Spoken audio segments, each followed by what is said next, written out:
Bismillahirrahmanirrahim. Assalamualaikum warahmatullahi wabarakatuh. Kembali lagi bersama channel YouTube Ruang Investasi, di mana pada video ini kita akan bahas sebuah emiten yang akan IPO dengan kode emiten IDEA. Oke, penasaran?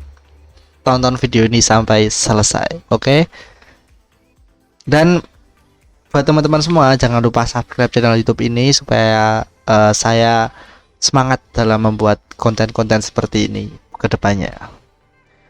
Nah, sebelum kita mulai bahas lebih dalam, kita akan sedikit berkenalan dengan PT IDEA ini. Dan di sini informasi yang didapat bidang usahanya dari PT IDEA yaitu Akademi Pendidikan dan Pelatihan Perhotelan, kapal pesiar, tata boga, dan juga restoran berbasis industri. Untuk book buildingnya yaitu tanggal 13 Agustus sampai tanggal 24 Agustus. Nah, ini agak sedikit telat ya saya bikin videonya, cuman nggak masalah. Nanti setelah book building ini selesai kan masih ada masa penawaran. Nah, teman-teman setelah nonton video ini dan teman-teman mendapatkan kesimpulannya masing-masing, teman-teman bisa memutuskan untuk membeli atau enggak. Nah, kalau teman-teman ingin membeli, teman-teman bisa beli di harga di masa penawarannya yaitu tanggal 2 sampai 7 September. Nah, dan untuk lembar saham atau total saham yang ditawarkan yaitu 212.487.500 saham. Dari total saham dicatatkan yaitu 20%. Dan untuk penjamin emisi efeknya yaitu ada IU dan KK. Oke. Ntar ini direkam belum ya? Udah. Nah, sebelum kita bahas laporan keuangannya, kita akan sedikit perkenalan tentang perusahaannya. Tak kenal maka tak sayang. Oke. Nah, teman-teman bisa baca di sini sekilas tentang PT IDEA Group ya, atau PT IDEA Indonesia. Teman-teman bisa baca di sini PT IDEA ini berdiri tahun 2009 di Metro Lampung dan sekarang sudah memiliki tiga bidang usaha ya, atau 3 unit usaha, yaitu PT IDEA Indonesia Academy, PT IDEA Indonesia Propertindo, dan juga Hospitality Management. Nah, teman-teman di sini bisa lihat dari pemegang sahamnya, komisarisnya, teman-teman bisa baca biografinya di sini. Nanti linknya ada di deskripsi, dan juga prestasi yang didapat, sertifikasinya, beritanya, dan juga galeri atau fasilitas yang ada di PT IDEA. Fasilitasnya kalau menurut saya menarik ya, bagus-bagus ya untuk akademi kepelatihan ya, bagus banget. Nah, teman-teman di sini kita akan mulai bahas tentang laporan keuangannya. Nah, di sini kalau nggak salah dia masuk ke papan akselerasi ya. Di sini kita bisa baca emiten dengan aset skala kecil atau menengah. Jadi ini harusnya masuk papan akselerasi karena skala kecil. Cuman kalau dilihat di asetnya, dia harusnya masuk papan pengembangan atau papan menengah. Nah, cuma kita nggak tahu masuk mana, soalnya asetnya ini saya baca dia di bawah 50 di atas 50 miliar. Dan papan akselerasi itu syaratnya ya asetnya di bawah 50 miliar. Kalau ini masuk ke papan akselerasi berarti arahnya 10%, ARB 10%. Jadi 1:1. Cuman kalau masuk ke pengembangan masih bisa 25 arahnya dan ARB 7%. Nah, di sini kita bahas di penawaran umum perdana sahamnya, yaitu lembar saham yang beredar sekian sebanyak 20% dan harga 120 sampai 155. Dan dana yang akan diperoleh yaitu 25 miliar sampai 32 miliar. Nah, untuk apa dana ini digunakan? Nah, kita akan bahas di sini. Tapi kita akan lihat dulu untuk struktur kepemilikannya, yaitu PT IDEA Investama 69,58%, Tuan Ahmad Mahlus Sadat yaitu 30,40%, dan sekarang setelah IPO terdilusi menjadi 24,32%, dan Investama 55,66%, untuk masyarakatnya 20%. Nah, kemudian masih ada untuk MESOP ya. Nah, jadi MESOP ini adalah program perusahaan untuk memberikan saham kepada masyarakat, kepada karyawannya. Seperti itu. MESOP-nya 1,96% atau kisaran 849 juta. Nah, untuk dana yang digunakan itu digunakan untuk kalau saya baca di sini untuk operasional perusahaan ya, tidak ada indikasi untuk membayar utang. Nah, kita baca di sini 5 miliar digunakan sebagai penyelesaian pembangunan asrama, 15 miliar digunakan untuk penyertaan saham di entitas anak yaitu PT AIP, maaf. Dana tersebut akan digunakan untuk penyelesaian pembangunan hotel yang dimiliki oleh PT AIP sebesar 11 miliar.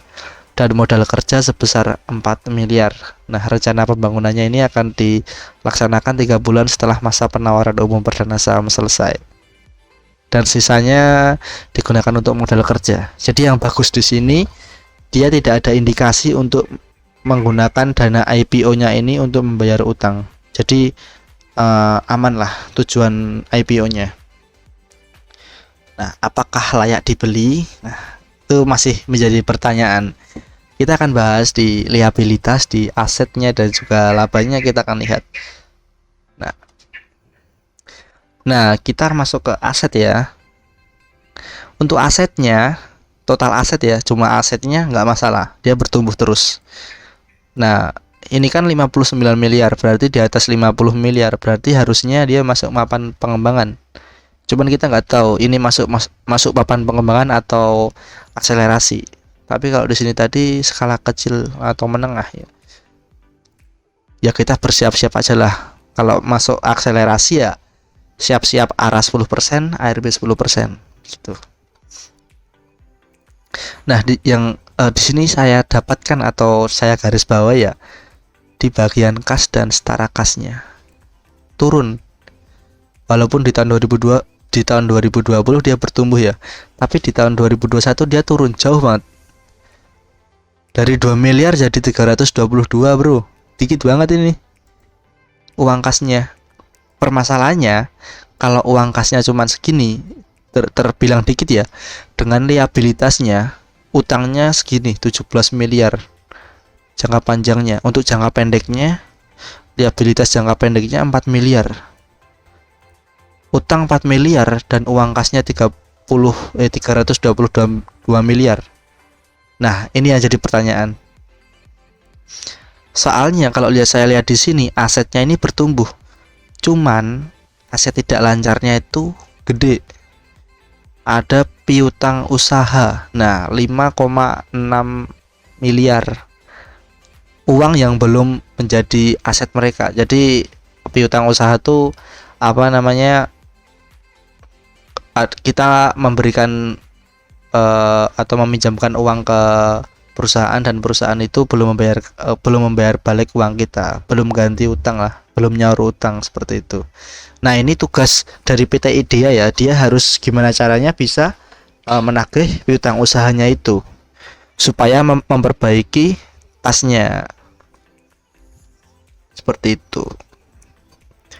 Ya kalau piutang usahanya nggak segera teratasi sih agak sedikit mengganggu kinerjanya ya, terutama di uang kasnya. Sedangkan uang kasnya cuma 322 juta. Ini kecil banget sekelas perusahaan ya. Ini kecil banget lah. Untuk liabilitas jangka panjangnya 17 miliar. Ya. Ya semoga bisa teratasi lah untuk ini. Yang jadi permasalahan di sini sih saya, maksudnya di uang kasnya ini. Ya kan kita nggak tahu, siapa tahu liabilitas jangka pendeknya ini tiba-tiba ditagih atau gimana, kan kita nggak tahu. Dan uang kasnya kita juga segini. Nah, itu yang akan menjadi PR buat perusahaan. Untuk ekuitasnya nggak masalah, bertumbuh. Dan untuk labanya, nah kita lihat di sini labanya itu pernah bengkak gede banget, yaitu dari 3 miliar menjadi 11 miliar. Nah, dan kemudian turun di tahun 2021 akan naik dikit. Nah, untuk labanya sih nggak bermasalah ya. Labanya sih bagus. Nah, untuk labanya pendapatan ini kok bisa bengkak tuh karena apa ya? Saya tadi baca tuh kayak kalau nggak salah pendapatan usaha ya. Bentar.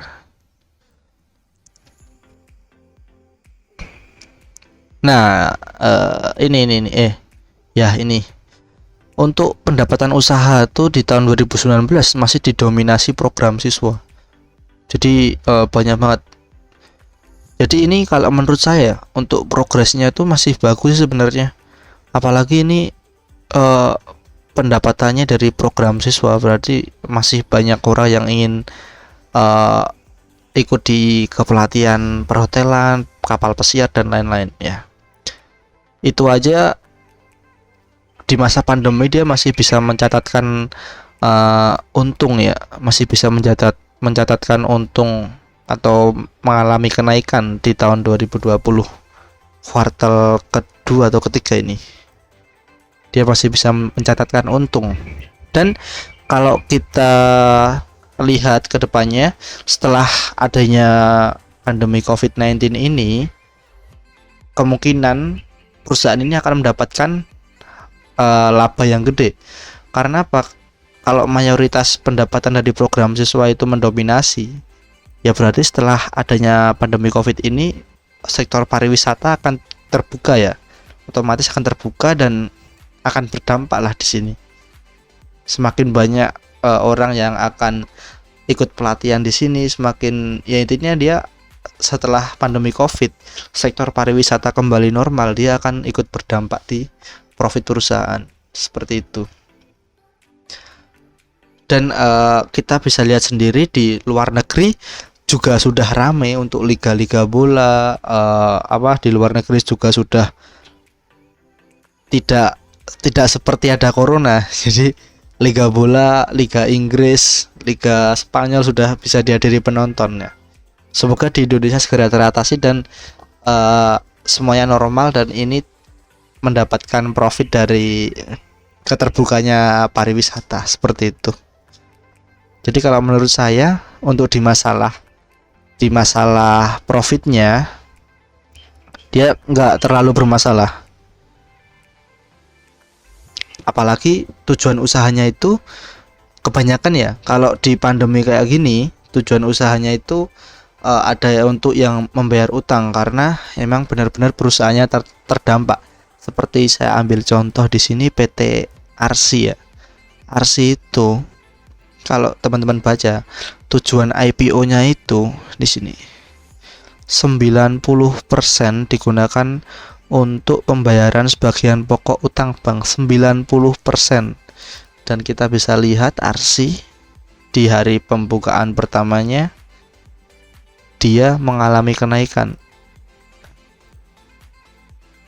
Belum sampai arah, dia langsung turun dan sekarang anjlok.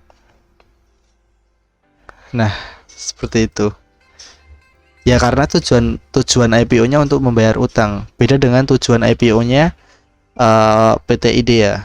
Nah, dia untuk pengembangan usahanya. Jadi kalau menurut saya ini kinerjanya cukup oke. Cuman yang jadi permasalahan ya di kasnya, uang kasnya tadi. Dan kemudian sektor ini masih terdampak pada saat ini ya. Kita nggak tahu ke depannya. Dan yang kedua di piutang usahanya. Piutang usahanya masih susah untuk ditagih syarat ini. Jadi piutang usahanya belum terbayarkan 5 miliar gede ini. Nah, jadi seperti itu. Jadi teman-teman, mungkin ini saja ya video yang dapat saya sampaikan. Dan untuk kesimpulan yang saya dapatkan setelah membaca laporan ini di prospektus dari PT IDEA. Yang pertama, kalau menurut saya kinerja IDEA ini cukup oke. Untuk kinerjanya oke, dia masih bisa mencatatkan laba di saat perusahaan-perusahaan lain mengalami kerugian.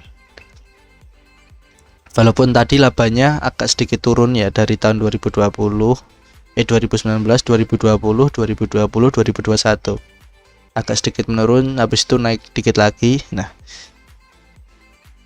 tapi yang saya garis bawahi, dia itu sektor menyangkut sektor pariwisata juga, soalnya perhotelan ya, tapi dia masih bisa mencatatkan untung. Nah, apalagi kayak hotelan, kapal pesiar itu kebanyakan di lockdown, jadi tidak bisa